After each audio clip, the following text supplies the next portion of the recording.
Здравствуйте. Хочу рассказать одну историю, которая со мной приключилась. Под капотом стал ни с того ни с сего слышен довольно-таки приличный скрип. Скрип металла как бы об металл или что-то непонятное. Ну, в общем, каждая ямка, кочка. И меня этот скрип уже просто начинал выбешивать. Поехал я на СТО, соответственно, делать диагностику. И, конечно же, мне на СТО насчитали довольно-таки приличный список.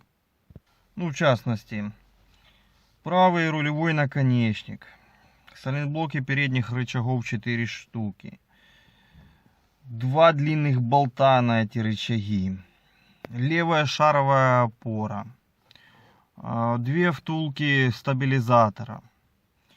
Все это меня направили в магазин на авторынке. Цену мне там сразу же озвучили в 1500 гривен. И работа, чтобы это все поменять, еще 1000 гривен. Все в провинциальном городке. Для меня, в принципе, сумма, скажем так, почти $100 для Сенса значительная. И тем более на новогодние праздники, извините, у меня, собственно, лишних денег особо нету. Поездил я пару недель с этим скрипом, как же он меня достал все-таки. Были у меня предположения, что все-таки где-то трет втулка стабилизатора. С правой стороны я это чувствовал на какой-то ямочке. Все, даже себе подумал, поменяю, блин, сам. Прикупил уже даже вот такую вот втулку, думал, попробую поменять самостоятельно. Потому что что-то мне подсказывало, что на СТО меня просто хотят, скажем так, избавить от части честно заработанных средств. Ну, когда полез в яму, я понял, что самому немножко проблематично ее поменять. И с правой стороны это нужно было защиту снимать.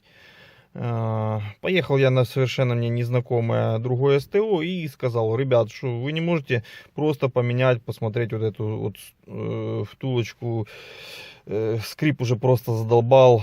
На что мне парни машину пошатали и сказали, в принципе, да, с правой стороны именно там идет этот скрип, но втулка там целая, и ее признак какой, что она больше как бы немножечко болтается и тарабанить должна, а так она там хорошо запрессована. Что собственно, они сделали? Они взяли просто инструмент и подкрутили болт скобы, который держит эту втулку, и то только верхний, сбрызнув его там или ВДшкой, или чем-то. Вот. 80 гривен с меня взяли, я выехал, у меня ничего не скрипит.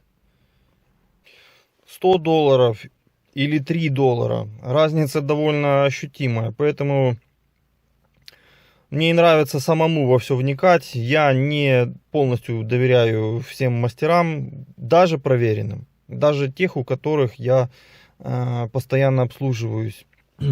Такая вот история. Езжу, ничего не скрипит. Чего и вам желаю.